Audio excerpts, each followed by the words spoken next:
And welcome back to Late Night Lately, the Late Night Show.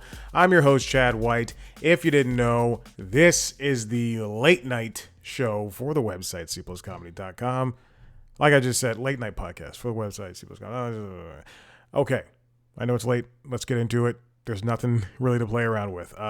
This week in late night, we are in a run-up to, which is a topic we'll cover. We're in the run-up to the election, the American election here on November 5th, which is nigh upon 16 hours from now. I cannot count. Keep that in mind.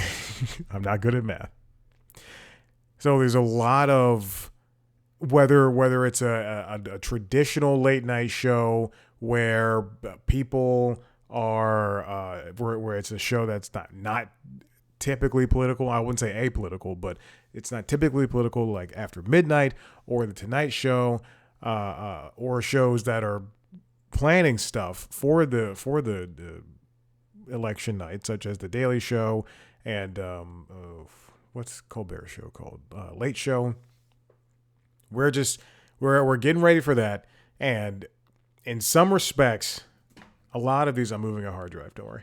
A lot of these shows are kind of not operating sleepily and not going through the motions, and I'm not saying they're saving things up for the next week, but man, or for this week, but not all stops have been pulled out.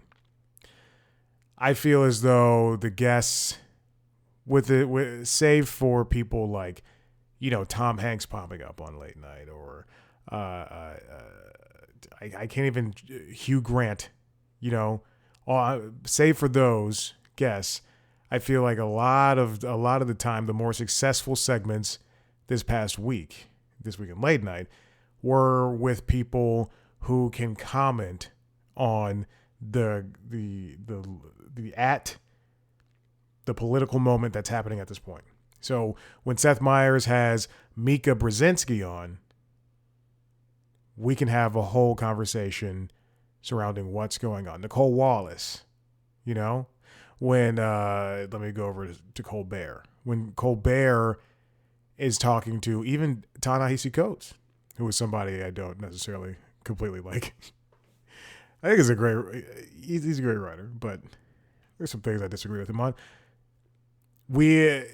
We do things as viewers, as people who enjoy late night and comedy, that kind of drift towards what's happening. Like when I remember very distinctly, and this is something I do not agree with, but when after the last election, Chappelle would host after that, and I believe he hosted after the election before that too. But everybody was on host SNL, excuse me. Everybody was on, they were just waiting to see what would happen, because this person who could, again, speak to the moment in his own way, hosting probably one of the biggest late night shows around, what's he going to say in his monologue? What's that thing that's going to happen? I remember Gayle King's like, I can't wait to see what Chappelle says on SNL. I'm like, no, I don't want that. I want the country to be better. I don't care. But with all that said, we as people who are comedy viewers, who are people who enjoy late night, we come to these shows like Colbert, like Myers, like Fallon, Kimmel, the rest, The Daily Show, all that stuff. We come to all these shows to see what these hosts have to say about Trump trying to get into a garbage truck, or what Tony Hinchcliffe, whatever he said, commenting on that, or Biden calling Trump's fans trash, garbage, whatever. We come to watch that, and what the hosts take and what the writers' takes are on that. And there's many different takes. But in that, there's also this slow build up to what's going to happen tomorrow. So this entire week of shows, Monday to Thursday. I'll say Sunday to Thursday because I just finished watching last week tonight. And there's a 14-minute segment talking about elections. And the segment prior to that is talking about Trump's businesses. So there's going to be a lot of political discourse in this comedy world. So this week in late night, David Chang makes a pizza on the Tonight Show. And these are clips I chose. These are clips I chose because I think these are the ones that stand out the most. The late night audience, Seth Meyers' late night audience was not groaned at a surprise inspection. After midnight had some nice Halloween fun. Seth Meyers popped up on Colbert's show, which again is called Late Show, I believe, and to talk about his new stand-up special, which is, again, I don't watch a lot of. I don't know if I've said this on here. Even when I interview people for on the Constitutionals, when I talk to comedians, when I talk to anybody who has a stand-up special, I don't watch a lot of specials anymore.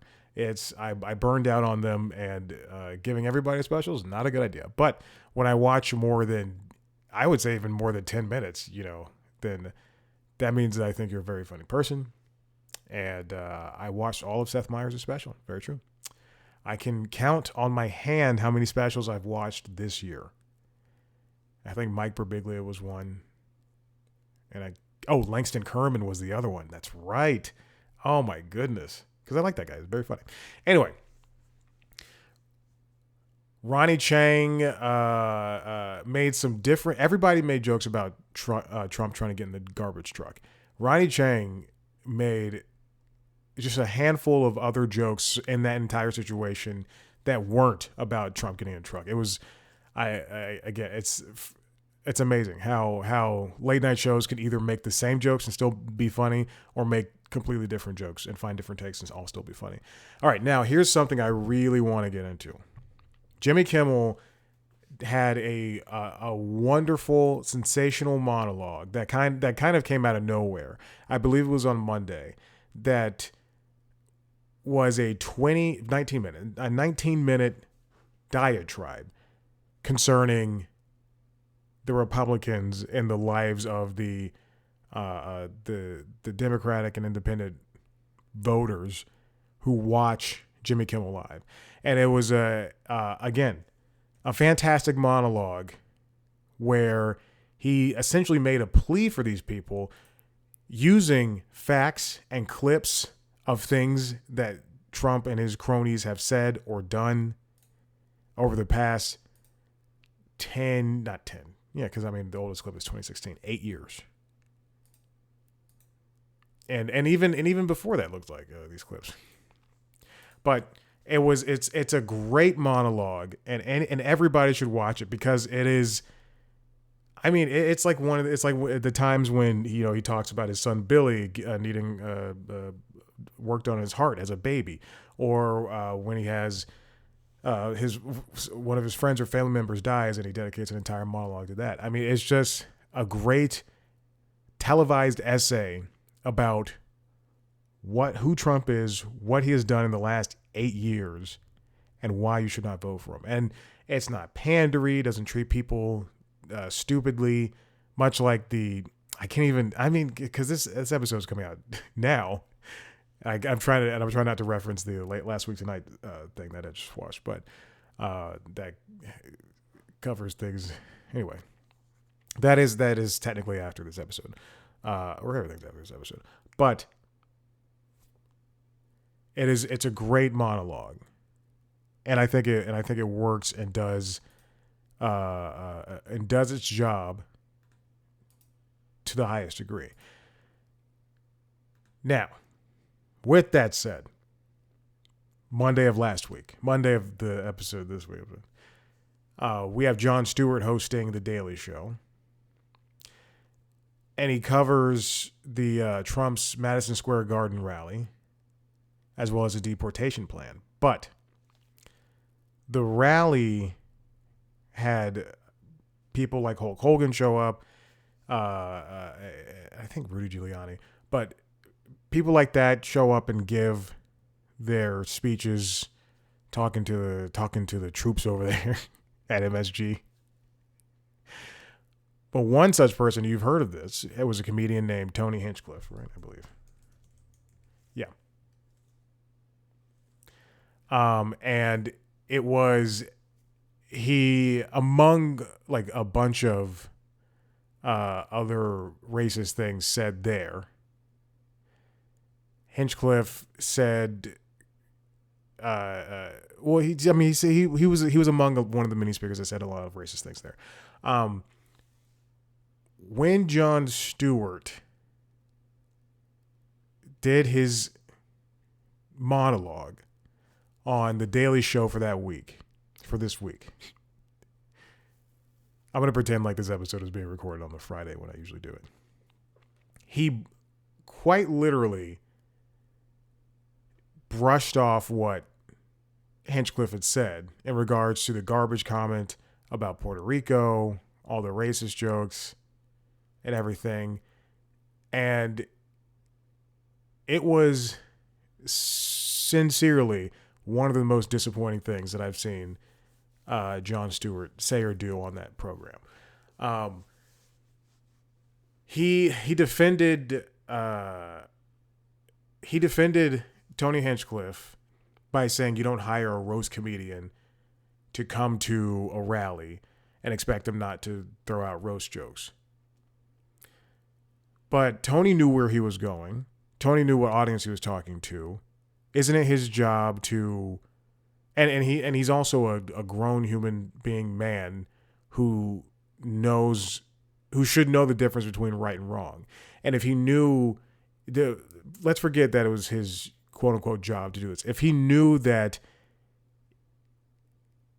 he was going to make a racist joke about Puerto Rico and other things, about black people and Jews, then why wouldn't he stop himself? You know, because comedians should know the line. You know, Mark Maron often in the past couple of years has been a defendant of common sense when it comes to making jokes in comedy. I'm butchering the quote, but he said something along the lines of, comedians can make any joke they want, but they have to know like when it's going to hurt someone's feeling. I know, again, I'm chopping up a lot of things of what he said, but you know, it was like, and then you have people like Patton Oswalt saying, oh, Dave's a good guy. Dave Chappelle's a good guy, but he's making anti-trans jokes. You know, it's just, and he's like dedicating whole specials to it. So even if you are a stand-up comedian and you're a roast comedian specifically, and you go and you're going to this and you're making those types of jokes, you shouldn't Jon Stewart shouldn't be slapping him on the wrist. Like that was, and he even said, I think it was a funny joke. Like he says he thinks the guy's funny. Like that's anyway. So Jon Stewart has had issues with this before. And also I will say this, Trevor Noah's done the same thing. I remember a couple of years ago, Joe Rogan was saying, during one of the times Joe Rogan was saying bad, crazy shit. Trevor came out that same day with an episode of The Daily Show and defended him. And then the next day, like a bunch of people were like, yeah, Joe Rogan's bad. And they gave like, you know, reasons and explanations. And Trevor never said anything otherwise. I mean, don't come out defending comedians. I'm not saying everybody, you know, cancel, but don't come out defending comedians when they say something explicitly, inherently wrong and bad. This is why you should, I mean, like, don't ever get your information from one place and make your own decision, you know? But this isn't the first time that John's done something like this. I got a newsletter this morning because I forgot I signed up for this newsletter. Wyatt Cenac put out a newsletter. You know, he puts one out like once or twice a year, but it always comes to my inbox and I always forget I'm signed up for it. But Wyatt Cenac said he was disappointed but not surprised with with what Jon Stewart said. So he wrote this. He called it an op-ed. And Wyatt Cenac, if you don't know, who's a comedian who worked at the Daily Show for a couple of years during Jon Stewart's original reign. And he said he didn't agree with Stewart for excusing Hinchcliffe's participation in a xenophobic rally as the fault of the organizers for booking a quote unquote roast comedian. Jon Stewart's defended Joe Rogan before, Dave Chappelle. He pretended not to know anything, he did not say anything against Louis C.K. when all that was going down. I'm looking at a Slate article right now. Yeah, and Jon Stewart just kind of feigned ignorance, which is so stupid. I mean,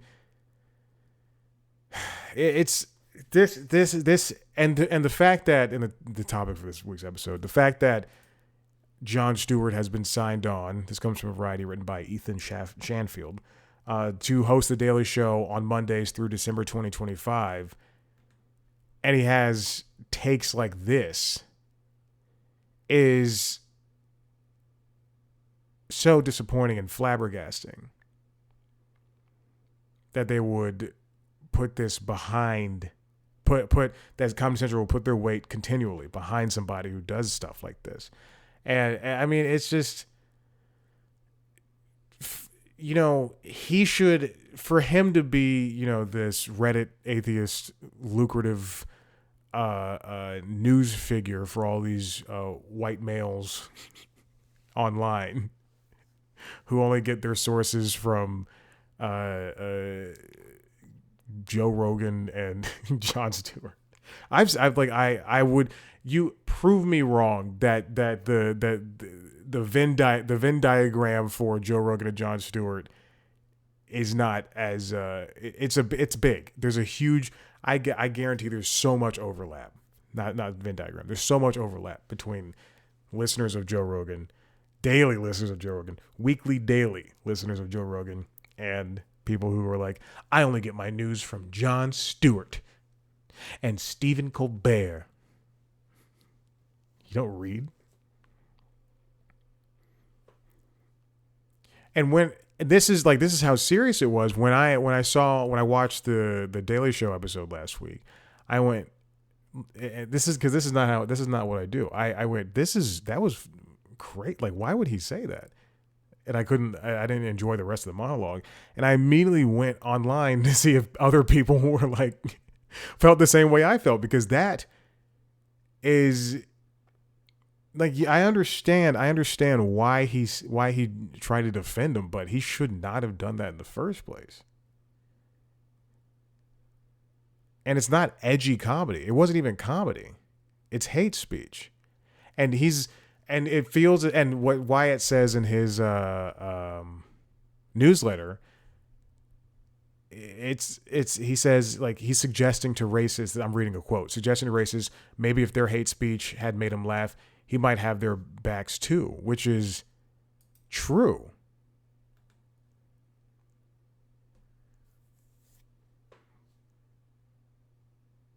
It stinks. It's often like, sometimes I'll see a comedian and I'll think, oh, this person's funny, and then I'll look them up and they're friends with like very bad people. And I just go, come on, man, this is not something I like.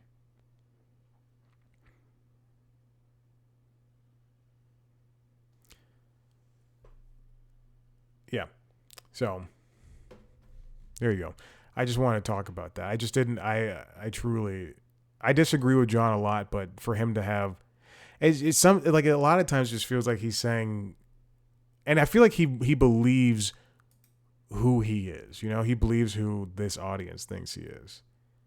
These people, it's the same, and I'm not, and I mean, it's the same thing at Bill Maher. Like, those people who watch Real Time, who go to Real Time Live, that's like, they believe in one thing, and that's it.